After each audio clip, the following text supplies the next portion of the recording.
Alright guys, welcome back to another episode of Path to the Podium. Today we're going to be doing the Jacksonville Jaguars. Now this team had a really down year this year, and really since the start of last year, pretty much every single one of their guys became garbage.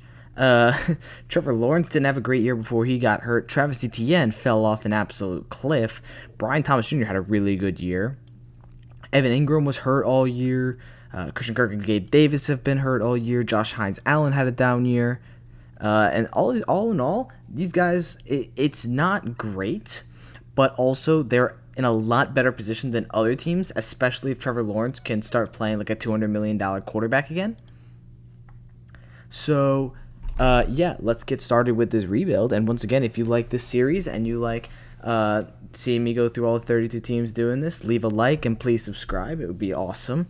And let's get started without any further ado. So Jacksonville has $20 million in cap space left. Any guys particularly I'd like to cut with big contracts? Let's see. Who could we cut? Mitch Morse, no, he's good center. Ronald Darby, $2 million saving in cap cut. Is he even on our corner group? Because honestly, let me see. Tyson Campbell, Brown. I don't even see this guy. Andre Cisco. Yeah, I don't really see, Ronald Darby. Where even are you? Oh, yeah, here you are. You're a backup left corner. For $2 million, I think we are going to cut him. He's not playing good enough. Josh Reynolds on a $4 million, we're definitely going to cut him. We have enough receiver depth. And we're probably going to take another one in the draft. Duvernay we can keep around. He's pretty solid. Wingard, Brown will keep around. Thomas, same. Chad Buma will get away from because we already have Aluakan. Other than that, I think those are the guys that I want to get rid of from the start. It just gives us a nice, quick, extra. Now we're at 28 mil, so I wouldn't be too mad about that. And then now it's time for the re-signings. I see Andre Cisco. I see Brendan Sheriff. I see CJ Beathard. Christian Braswell. Mac Jones. Not the greatest in the world. So, first thing we're going to do is we're going to re-sign Andre Cisco. What is his current contract? I think he was a rookie, wasn't he? Yeah, because Darnell Savage... Oh, if we're already paying Darnell Savage and Andrew Wingard, is it really worth bringing back Andre Cisco? I think he's only 23-ish, and he was on a $1 million deal. What are we paying our other safeties again? We're paying our other safeties around $3 million a year. We're paying 2 safeties already. So if I have to pay anything more than $3.4 million for 4 years, and we'll do 30% guaranteed, 35 actually. If I have to pay more than this, no, okay. So that's fine. I really like what Andre Cisco does, so we'll just keep him over. Brendan Sheriff is getting older. I'm cool signing him on a 1-year deal. But the issue is how much would he want? Because I know he's not the least expensive guy. $16.5 million per year for Brendan Sheriff. I mean, he's still a good guard. But the issue is that do we have that kind of money to spend around? I mean, for a guy that's this old and what are we going to be down to 10 mil? Do we really want to be able to sign? I think we're going to let him test free agency. We'll see if we can re-sign him later. But other than that, Braswell was one of our top corners last year, I want to say. Right? Or am I stupid? No, he was a backup nickelback. Okay, so we actually don't really care too much about him. And then who else do we have? Mac Jones, not really. We're losing a lot of corners. I do plan on doing some more. I think Andre Cisco is the only guy that I want to re-sign this right now. But other than that, we are going to look to kind of test the market on these guys. Now let's look at our So we have about 25 mil in cap. We're going to need a backup quarterback. Running back we're fine on. Receiver we're fine on. Tight end we're fine on. Tackles, guard, we definitely need interior offensive line. Unfortunately, we're paying a lot of guys already, so it might not be the best one. I don't think we'll be able to get Beathard. Edge is fine. Defensive line is fine. Linebackers are fine. Corners, probably a corner as well I would like to have. And then safeties, we're more than fine on safeties. So let's work on getting a backup quarterback first. I see, Zach Wilson here. And I see a guy who definitely could back up Trevor Lawrence. So if we give him maybe a 2-year 20 for $1 million. What did Zach Wilson get last year? Because he didn't get much. He didn't get much from the Broncos. He got $8 million a year to just sit behind. That's less than Justin Fields and Bo Nix. That's unbelievable that he's making that much. Okay. Maybe someone like...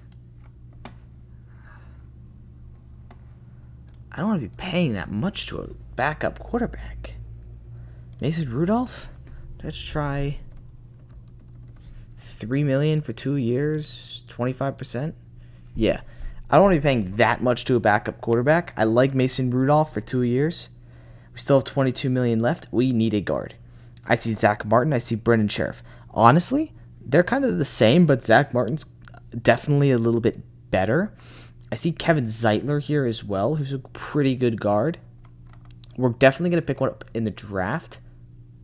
So I think we can grab a stud like Austin Corbett. What did he make in the league last year? Austin Corbett, where are you? Austin Corbett, where are you? Will Hernandez made $4.5 million. We can honestly, I'm not too mad at this. $6 million for you.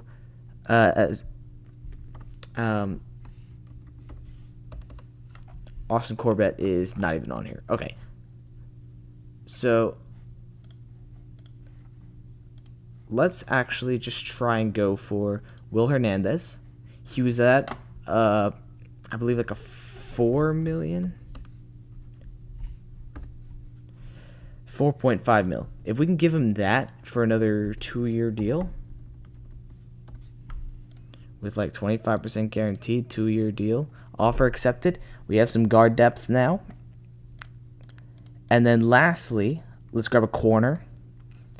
And I see Stephon Gilmore here. We can maybe make a quick splash for a 1-year deal. I know he was on a 1-year deal last year too for a decent amount of money. And if we're going to take him on another 1 year, where are you? Stephon Gilmore.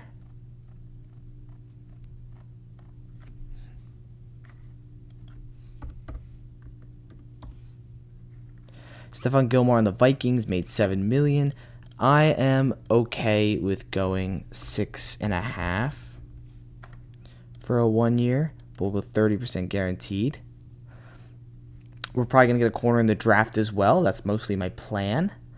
I see $11 million cap space remaining. We're good on receiver. We're good on tight end, tackles. We might just grab another guard, Kevin Zeitler, for maybe like...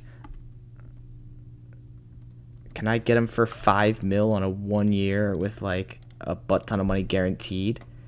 No. How about $5.5 million on a 1 year with a butt ton of money guaranteed? Accepted. Okay. So I think that's good for right now. $6 million cap space. We're going to keep that to next year. So we get 2 guards for decent depth. Kevin Zeitler and Will Hernandez. Mason Rudolph as a backup quarterback. And Stephon Gilmore as a decent corner. And then, of course, re-signing Andre Sisco at the time as well. Not too shabby in the terms of the offseason. So next up, we're going to go to the draft. All right, we are now on the mock draft simulator. 7 rounds as normal. Here we go. Let's see who goes in the top 4. Shedeur Sanders, Cam Ward, Travis Hunter, and Abdul Carter. This is perfect because I don't know what order these 4 are going to go in, but these 4 are going to be the 1, the 2, the 3, and the 4 overall pick. That's just how it's going to go. Now, I see at pick number 5, there's a couple options. Teteroy McMillan is out. I don't really like any of the offensive tackles to be taking them this early. We don't need safety. Don't need the on edge. We don't have a running back. It's between 2 guys. I think it's either between Mason Graham, the 6'3" D tackle, or Will Johnson, the 6'2", 202 corner. Now, because I do feel like there's not a lot of D tackle depth outside of the first round. I mean, past Deion Walker, we could get him in the second round, though. We have an earlier pick in the second round. I'm going to see if we can try and get Deion Walker in the second round. And so the first round, we go Will Johnson at pick number 5. You know, he's just an unbelievable corner for Michigan. You know, really good. And he deserves to be the number 5 overall pick. And I feel like he could definitely be decent at Jacksonville with all of the good pieces around him. That kind of sucks. I see Trey Amos is still here. And I also see that Deion Walker and TJ Sanders is also here. I do like Eric Armstead. He's getting a little bit older. And I like Deion Walker. He's got big boy size. He's a great D tackle for Kentucky this year. I think we go easily D tackle in the second. I forgot to check what picks we have. So we have 70, 88, 106, 125, 143. So we have 1, 2, 3, 4, 5, 6, 7, 8, 9 picks in total. So we go 70, and our next pick is 88, 18 picks from now. Travis Etienne was absolutely terrible last year. I think you need to give, if I'm in this position right now as the Jacksonville Jaguars, I am giving competition to Travis Etienne. I'm not going to go Judkins yet, because I feel like there's definitely other things we could be doing with this team, like maybe grabbing a linebacker out of Ole Miss to help out Foyesade Aluakan so he doesn't have to do everything on that linebacker group. So I think I'm going to go with Chris Paul Jr. out of Ole Miss. You know, we know his dad can play, but can he play? We're going to reject these deals. Don't really look at trading back, because now is where we're going to go with our running back. There's a couple guys. DJ Giddens out of Kansas State, really like him. Cam Scatabo, obviously. I don't think he's going to make it into the third round of drafts. He definitely could. 210 out of Virginia Tech is nice. Ollie Gordon, Kyle Monaghy, Raheem Sanders, Jordan James, Taj Brooks. There's a lot of guys I really like, even like Devin Neal, Trevor Etienne, all these guys. But I think the pick here is going to be DJ Giddens. I would pick Cam Scatabo over him. However, I don't believe that Scatabo is going to be here in round 3. So most likely, DJ Giddens is going to be the pick here. And now we have a guy who can, compete with Travis Etienne and Tank Bigsby for the job. And this running back class is so good. I'm cool with taking him here. Now, the next thing I see is on this team as a need is young on the offensive line. We already picked up 2 guards. I see Miles Frazier. I do like him. However, I'm going to go tackle, and I'm going to go with Anthony Belton out of North Carolina State. I think it's North Carolina, right? Yeah, NC State. Because that offensive line isn't great, but it's also not bad. Using a little bit of youth could be helpful to them. Because here's the thing. Jacksonville Jaguars is a tough team because they don't really see too many guys that are going to start right away. Because, you have Evan Ingram on the tight end. You have a great wide receiver room. Etienne's going to be the starter at running back. Trevor Lawrence. We just picked up guards and centers. Edge, we have Trayvon Walker and Josh Hines-Allen. D-tackle, Eric Armstead. And we just picked up Deion Walker. Safety, too many safeties. So I feel like we go corner again. We have Will Johnson. Now we need kind of like that nickel guy who is Quincy Riley from Louisville. He's a guy who can come in as a nickel and give that cornerback room a little bit more depth than it already has right now. Drafting 2 rookie corners is risky, but I do like them both. And I still see at 140, 143, I still see Miles Frazier here, and I think I'm just going to take him because, more depth in the offensive line, younger guy. I'm really cool with this. We only have Kevin Zeitler on a 1-year deal. So after this year, we can get Miles Frazier to start for us. It'll be great. The next thing that we're going to do is let's grab some more depth at receiver. I like pretty much all the guys. The top 4 that Jacksonville have in Brian Thomas, Christian Kirk, Gabe Davis, and Parker Washington. I feel like those 4 guys are going to be the top 4. Not many people are going to be in front of them. And I don't think any of these depth guys in this draft could go ahead of them. But got to give them a chance anyway. You never know, could draft the next Puka. So I think it's going to be Kobe Hudson from UCF. I think that's going to be the pick here. Just a depth receiver guy, can be the 5. If they are really struggling with injuries again like last year, it'll be super helpful to have a great receiver depth. And the last thing I'm going to do is, contrary to popular belief, Trevor Lawrence isn't as safe in his job as people think he was. And because he had a very injury-riddled season last year, despite picking up Mason Rudolph, I also want to pick up a QB in the later rounds, just in case that Trevor Lawrence gets hurt again.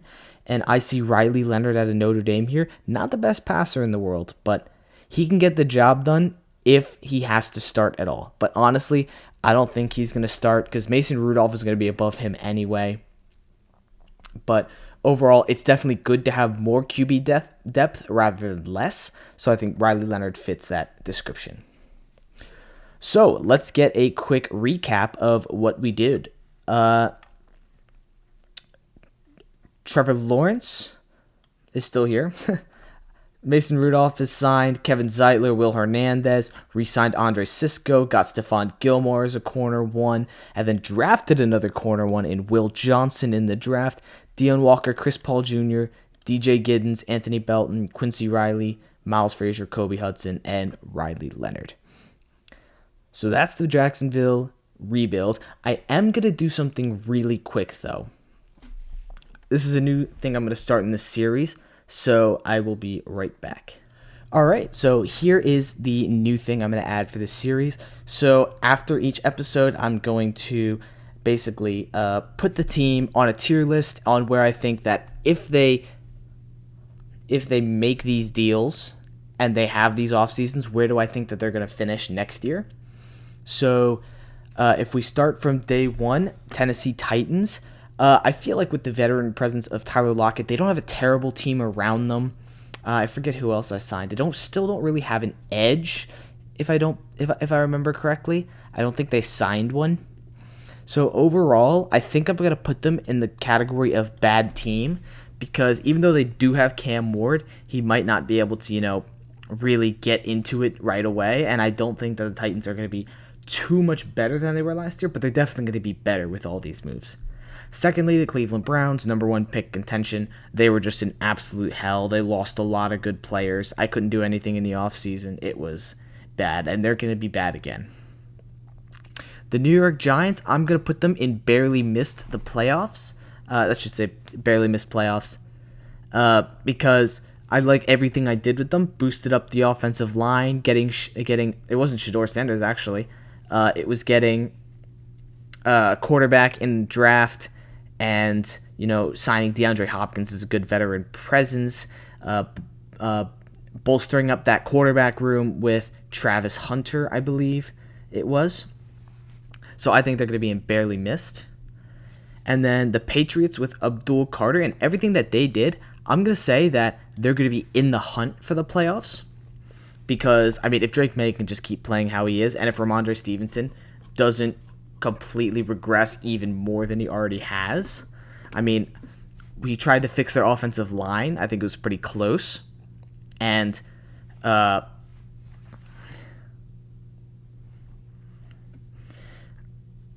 defense, we got a star edge rusher, and I believe it was Hassan Reddick.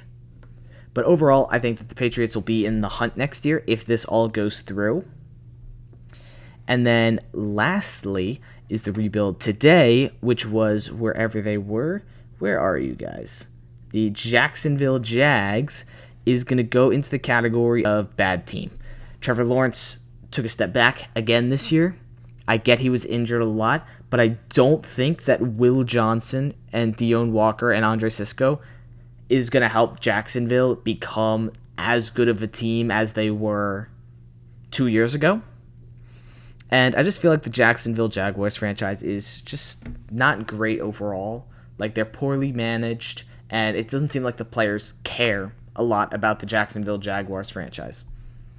But this is something we're going to do at the end of every episode, and I hope you guys enjoyed this episode, and let me know if you think that I should switch around any of these tiers based on the rebuilds I did. I can't really remember exactly who I had on each rebuild, but yeah, these are my picks, and that was my Jags rebuild, and I hope you guys have a great rest of your day. Please like and subscribe again if you'd like this video, and yeah, catch y'all later.